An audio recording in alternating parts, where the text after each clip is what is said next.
दर्शकबिनहरू यति बेला भने रामले आफ्नो लाल पूर्जा लिएर घरबाट निस्किसकेका छन्। यही समयमा सुर्ती र सिर्जना जान्छन् र भेट हुन्छ। रामले सबै लाल पूर्जा सुर्तीको हातमा थमाउँदै निकै दुःखले जोडेको सम्पत्ति हो, यो बेचेर नखानु, राम्रो सदुपयोग गर्नु र कुनै दिन तिमीहरूलाई मेरो याद आएछ भने यही सम्पत्ति हेरेर सम्झिनु। अब म यो गाउँबाट निस्किन्छु, रामले भनेका हुन्छन्। यसपछि सुर्ती र सिर्जनाले यसरी हामीलाई छोडेर जाने कुरा नगर्नुहोस् राम, यो गाउँमा तिमीले पनि छोडेर गयौ भने हामी मात्र हुन्छौँ भनेपछि रामले पनि भन्छन् कि म रहरले जान लागेको होइन, बाध्यताले हो भनेर। अब पनि म यो गाउँमा बसिरहे भने शक्तिले खोजी खोजी मार्छ। अब जसरी भए पनि यो गाउँबाट जानै पर्छ। अनि फेरि मरेर गएका मानिसहरूको यादलाई भुलाउन भए पनि म यो गाउँ छोडेर जानै पर्छ। बिन्ती छ, तिमीहरूले पनि मलाई रोक्ने काम नगर भनेका थिए।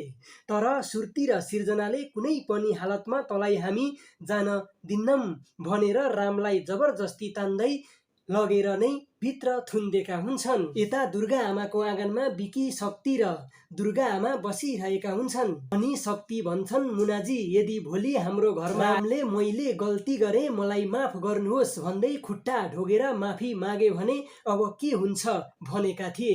तर मुनाले भन्छन् पश्चिमबाट घाम आउँछ भनेर। तर तिमीहरूले अनेक षड्यन्त्र रचेर कमजोर अनि जित्यौ पनि।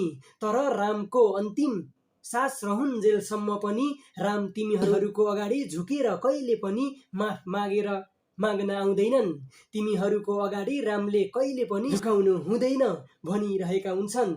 यदि रामले यहाँ आएर खुट्टा समातेर माफी माग्नु भएछ भने जे हुन्छ, बाघले शिकार गर्नुभन्दा अगाडि आफ्नो 2 कदम पछि सारे भने जस्तै हो। त्यसपछि भक्कानिएका हुन्छन् र कोही पनि बाँकी रहनेवाला छैनन्। यदि तिमीहरूले रामलाई यही ल्याएर झुकाउन खोज्यौ भने तिमीहरूको ठुलो गल्ती हुनेछ। याद राख, अब रामको अगाडि पछाडि रुने कोही पनि छैनन्। यही भनेर तिमीहरूले सबै कुराहरू नसोचे पनि हुन्छ। यस्तो भयो भने चाहिँ तिमीहरू कोही पनि बाँकी रहने छैनौ भनेर मुनाले चेतावनी दिएकी थिइन्।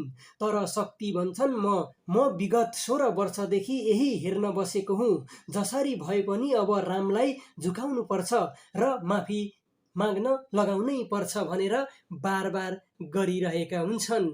आदरणीय दर्शकबिनहरू, आजको भिडियो यति नै। यस विषयमा रहेर के भन्न चाहनुहुन्छ तल कमेन्ट बक्समा गई आफ्ना जिज्ञासा, राय, सल्लाह सुझावहरू लेख्न भने नबिर्सनुहोला।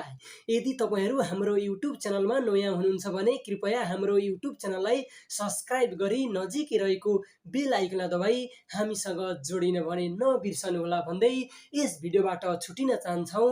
तपाईँको बाँकी पल, बाँकी समय शुभ भएर बितोस्। हस्त, नमस्कार, जय नेपाल, जय नेपाली।